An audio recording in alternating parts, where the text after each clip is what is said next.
in order for you to raise the level of consciousness is by asking questions. Start asking questions on things, on simple things on your daily life. What am I doing right now? Is this in line with or aligned with who I want to become, or the person? Who am I spending my time, my energy with, or what am I doing? So asking the question and questioning will help you to start detaching a little bit from that matrix and start becoming more Consciously conscious. independent, independently conscious. Yes, and aware. Because what the moment we are more dependent of that matrix. And so I think asking questions, be the observer, will bring more awareness. Hello and welcome to another episode of For Soul's Sake, a conversation in which we weave in amazing guests. We talk about spiritual things without the woo-woo. We try and bring you interesting information whilst it's also entertaining. We try to give you the best of wellness, the best of spirituality here in this conversation. I'm so glad you joined us again today. Thank you from my heart. Today we've got an amazing guest. Her name is Thimela Garcia. She is an amazing, respected yoga teacher, holistic practitioner, and author who has dedicated her life to guiding individuals on their journey towards physical, emotional, and spiritual well-being. Growing up in a deeply spiritual environment, Thimela was immersed in practices such as meditation, natural healing, and the power of crystals from an early age. Influenced by her mother, a renowned clairvoyant and spiritual healer, Thimela's purpose in life became very clear: to empower others and facilitate their personal growth. As a certified Kundalini yoga teacher with over 500 hours in training and a holistic practitioner, Thimela combines a vast knowledge of alternative healing modalities to offer transformative experiences for her clients. With certifications in Reiki, sound healing, meditation, and more, she seamlessly blends Western medicine with holistic approaches, bridging the gap between the two. Thimela's passion lies in empowering individuals to understand their bodies, tap into their inner power, and discover the transformative potential of the healing arts. Through her nurturing and compassionate approach, she has touched the lives of many and continues to make a profound impact. Her contributions extend beyond her private practice, as Thimela has collaborated with renowned brands and participated in wellness events and festivals. Additionally, she has authored the God's Field Companion Book of Chakras, sharing her wisdom and insights with a broader audience. Thimela, you are amazing. Thank you so much for being here. Thank you so much for having me, Radhika. And that's some beautiful, beautiful introduction. So thank you very much.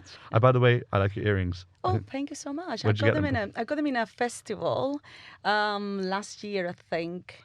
Wow. Yeah, it's a wellness festival. I like everything that is ethnic, kind of tribal.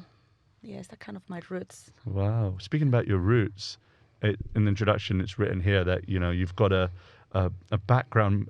You had a very mystical, what seems like mystical mum, and that influence really kind of shaped your life right now. That's right. Yeah. Tell us about that. Yeah. So I'm originally from Venezuela, South America. Very exotic. Yes, it is. I don't know what I'm doing here in the UK. No, I love the UK. I'm also British citizen. Been here for 22 years. But I moved a long, long time ago with the intention to learn English. And here I am. I don't know. It all took me to this beautiful, holistic path. But going back to my roots, yes, I'm from Venezuela. My mom was a very well-known spiritual healer, and she was very gifted in terms of able to kind of see the future and being a clairvoyant. And in my book, The Chakras, I mentioned a little experience, or kind of experience when I was growing up in that environment. I used to hide every time I had friends coming over, or my boyfriend at the time. I used to hide all the bits and bobs that my mom had in the house, Really? because I was so conscious, and I didn't want it to be named as bruja. Bruja is a witch in Spanish, and at the time, even though you're coming from that culture and that background, The witchery in South America and Latin America is usually seen as a black magic, and It's a negative thing. as a negative thing. Yeah, so people do, they do these ceremonies and rituals, and they do things with animals and stuff like that. So I didn't want it to be linked, even though that my mom was completely the opposite. She wasn't into that kind of No, stuff, like she wasn't sacrificing into animals or No, she Yeah. wasn't into that. She was more into healing people, trying to get them into raised spirituality awareness with them, doing cleanses, energetic cleanses, healing.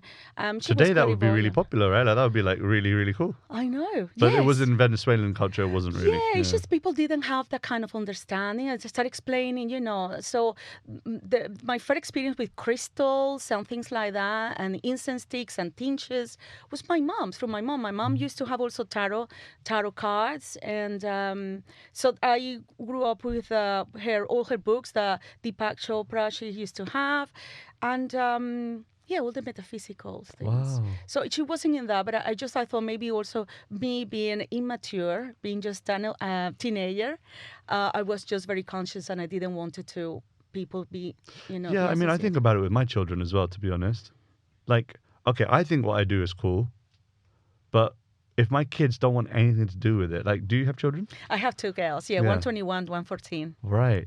How do they perceive you like right They now? love it. They love it. They love it. You see, this You're is the blessed. kind of, yes, I'm very blessed. They're very, very good. They're not very much into it, but I have done healing to them. I've done my sound bath to them, and They're they all in. love it. Yeah, they really love it, and they respect it, and they're very proud of everything they have achieved, and they spoke very proudly about their mom. Do you have any words of wisdom then for like parents who are sharing in wellness, who are sharing spirituality, that have children that, I want my children to love what I do.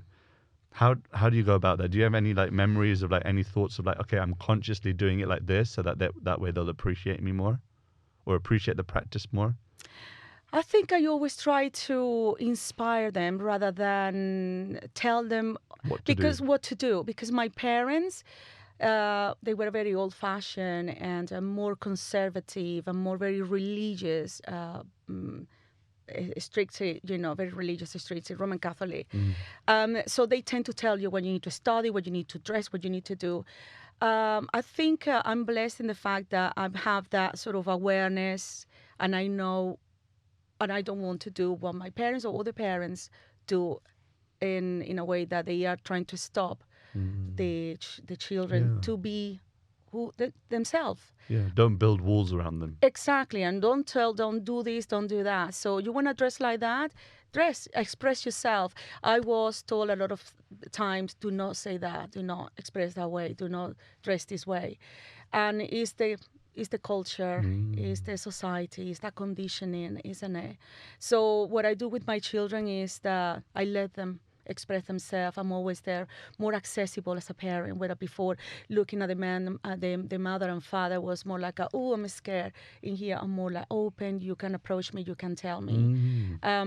So providing that safe space environment for them to be themselves, and building the confidence throughout, constantly building the confidence.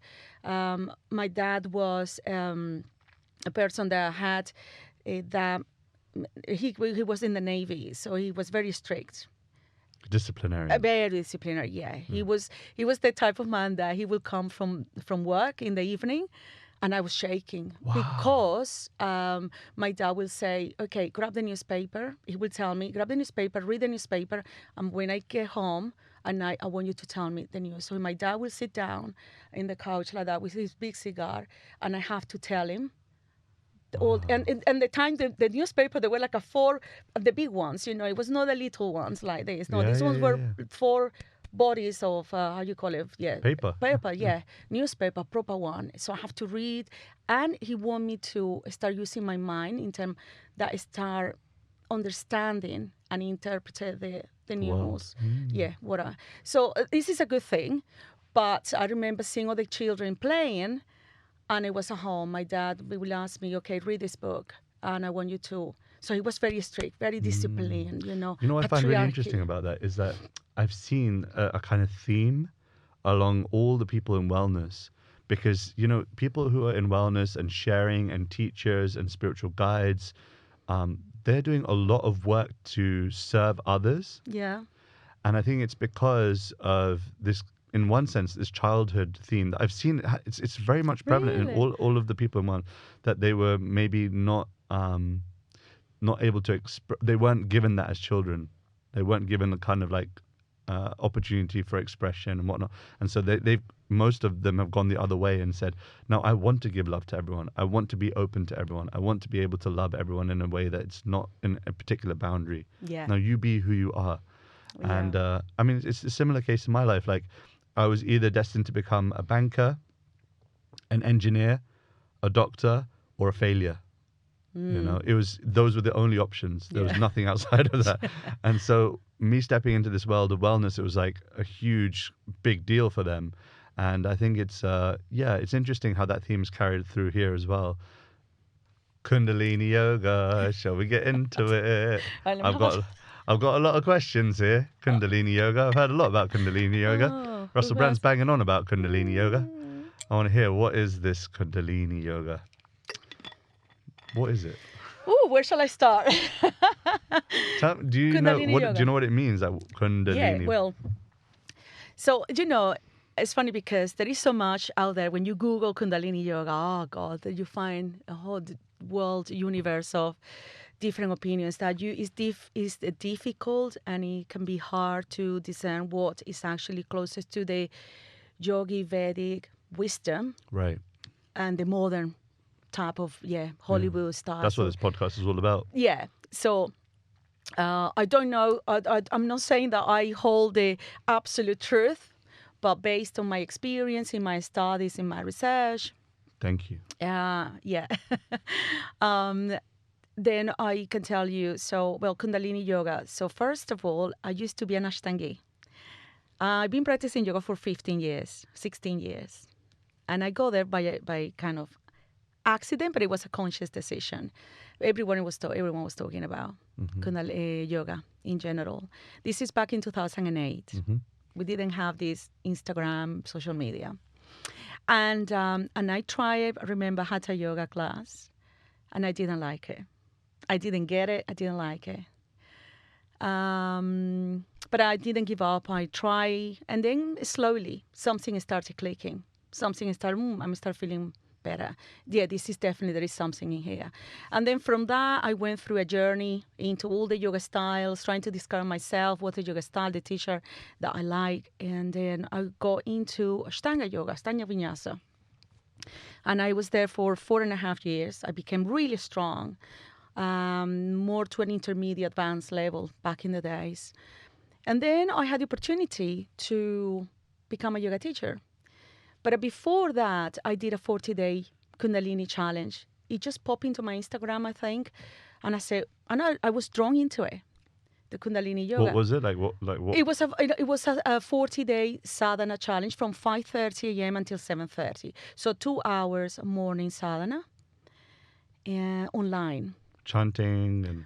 Yeah, so the sadhana, so the Kundalini yoga will incorporate yoga postures, breathing techniques, meditation, mudras, mantras. Meditation, mantras. Okay, so that's Kundalini yoga. So the Kundalini yoga is actually a technology that combines all these elements of the yoga. So like in one day, do you do all of those 4 things? Yes, a good Kundalini yoga class usually lasts around 90 minutes, hour and a half. And it's because there is kind of a structure for the Kundalini yoga class. So you open up the class always with a mantra, the Adi mantra. So you have to tune in. The tuning in is the first step in your Kundalini yoga class, because it allows you to not only open up the sacred space energetically, intentionally, but also allows you to tune into the higher consciousness, to the divine, to God. And also you acknowledge the guru, the teacher within you. So that's the Adi mantra, Om Namo Gurudev Namo, that we chant 3 times. Ong Namo. Ong, and you put the tongue in the Ong, Namo, Namo. Gurudev Gurudev. Namo. Namo. Oh, I've heard. What's her name? Is it Sanatam And Kaur? Assam Kaur? Yes. I think. Yeah. Okay. She sings them, in my opinion, the most beautiful version Yeah. of Ong Namo Gurudev Namo. So we chant it 3 times, and then this is followed by a protection mantra, which is called Mangala Charan, and this is also chanted 3 times. And this is for the guru? This is a protection mantra. Protection. Yes, and then you acknowledge again the wisdom, the present wisdom, the true wisdom, the wisdom from the past. So you chant it 3 times and you protect yourself. So you chant it from left, then back, then on the right, and then on the front.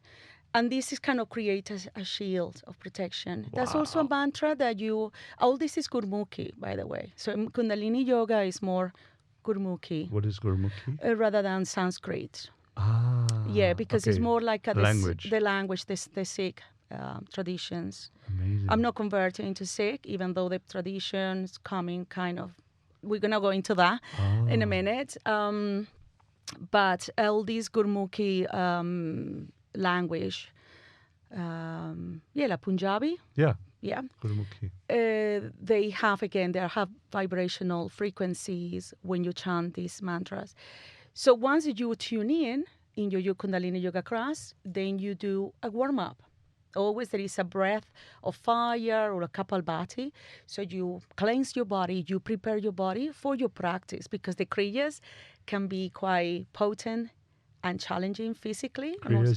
Kriyas are a set. In Kundalini Yoga, Kriyas are known as a set of exercises. So if I say this is the Kriya... you're preparing yourself for those Kriyas. Yes. Okay. So you have to have open up tuning in to the divine wisdom. Mangala Charan. Adi Mantra, Mangala Charan. Yeah. Then you have a warm-up. So you are preparing, opening up the nadis, your energy channels, opening up the body, increasing the fire, energy preparation. It's more about cleansing, purifying, and opening up the body. So you can start with your Kriya. And the Kriya can be one exercise, or it can be 11 exercises in one Kriya. So the Kriya is the set of exercises that they are being... The movements. The movements. And these Kriyas... The exercises or the postures in Kundalini Yoga, they are repetitive. So this is what get people really struggling, because it's going through that mental struggle to repeat something for a few minutes, because you can do the same movement for 4 minutes, and that is when it's just your practice and your mind, and your mind is going like, get me out of here now. Wow. And people give up, and people, And you always say to my students, Kundalini Yoga is going to take you into very uncomfortable places. And it's necessary to turn up your nervous system first. You need to strengthen the nervous system. You cannot strengthen your nervous system with crystals, unfortunately. You have to consciously get your body into a sympathetic nervous system mode, and then bring it to a parasympathetic nervous system, and really working, constantly training the nervous system. It gets really strong. And also your glandular system, your organs, your reproductive system, your respiratory system.